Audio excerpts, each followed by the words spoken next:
Some things just don't travel well across the pond. Welcome to Watch Mojo UK, and today we'll be counting down our picks for the top 10 British TV shows we hope never get American remakes. Before we begin, we publish new content every day, so be sure to subscribe to our channel and ring the bell to get notified about our latest videos. For this list, we're considering those cornerstones of top-notch British telly which should never, under any circumstances, be remade. That's not to say that all American remakes are bad, but these shows are uniquely British in some way or another and would be hard to adapt for the States. We're also excluding shows that have already had American pilots made, such as Peep Show, Red Dwarf, and Only Fools and Horses. Unbelievable. Number 10, The Royle Family. We kick things off by kicking back on the sofa, for a show that's beauty is in its simplicity. You alright, Jim? Aye, lad. I can't smile wide enough, mate. The Royle Family gives viewers a realistic, relatable view of a working class family as they gather round to watch TV. Although the premise is simple, the characters and the writing make this show shine. You've got bean juice on your beard. I was saving that for after. Each character feels like someone you've already met, and every conversation feels like one you've already had. From the casual dialogue to the subtext of the whole series, a US version would fail to capture the nuances of the original show. You do not shit on your own doorstep. I nearly did last night. Couldn't get a key in quick enough. Number 9, Monty Python's Flying Circus.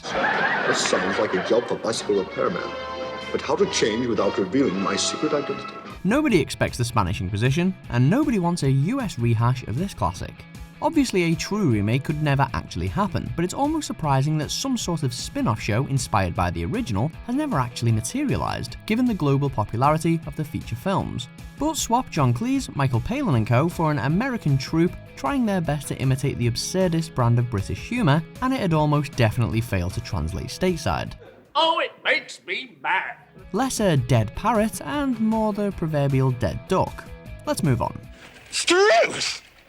Number 8, The League of Gentlemen.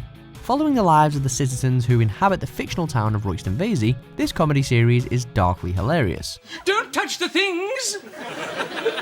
This is a local shop for local people. There's nothing for you here. The main actors bring the town to life through various ridiculous characters. But if the programme were to ever be Americanised, much of the cutting commentary on small-town English life and much of the definitely weird humour would be lost. Oh, you're my wife now. Can you imagine Papa Lazarou in an American TV show? Or Tubbs? It just wouldn't work, would it? And any attempt to even try to recapture the tone will most likely be panned by fans and critics. Do you think he'll like him, Edward? Yes, Tops. He'll like him to pieces. Number 7, Countdown. The States have had loads of game shows, some of which we British have stolen and or adapted. But they shouldn't have this one. This countdown is a quiz game that all of you can play at home, and if you're good with figures, or you figure you're good with letters, well, we think this could be the game for you. Channel 4's oldest show, Countdown, is a British institution. A straightforward yet entertaining game, it has become much more than the sum of its parts. And a vowel. A. Another vowel. O. However, if reworked elsewhere, it'd most likely fail because of its simplicity, unable to compete with the flashes, bangs and wallops of other series. And as for the countdown clock, we shudder to think how that iconic prop would be upgraded for modern minds. Number 6, Midsomer Murders. Based on the Chief Inspector Barnaby book series, this long-running detective drama follows its central character investigating crimes around the fictional county of Midsomer. Although the setting isn't real, its depiction of the English countryside is a main aspect of the show, and one of the things that makes it unique. It's just in here, sir. Oh, where the blood and the police photographers are. Thank you, Troy. There are dozens of US offerings that follow detectives, but not many manage that tricky balance between high drama and quintessential country life.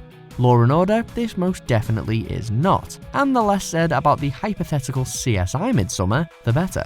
Her and Gerald Hadley could have been banging each other. Banging each other. What a delightfully picturesque turn of phrase. Number 5, Doctor Who. Although it has gained fans worldwide, Doctor Who is undeniably, incontestably British. To hell with you! I'm not from Mars. From the iconic police box of the TARDIS to the prominence of British locations throughout the series, this sci-fi show and the general British way of life seem intrinsically linked. And to a certain extent, we've already seen why moving it across the Atlantic would be a pretty bad idea.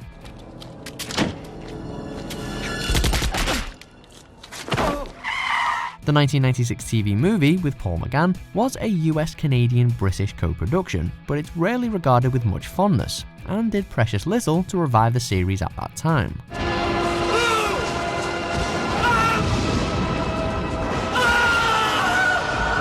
Number 4. Peaky Blinders.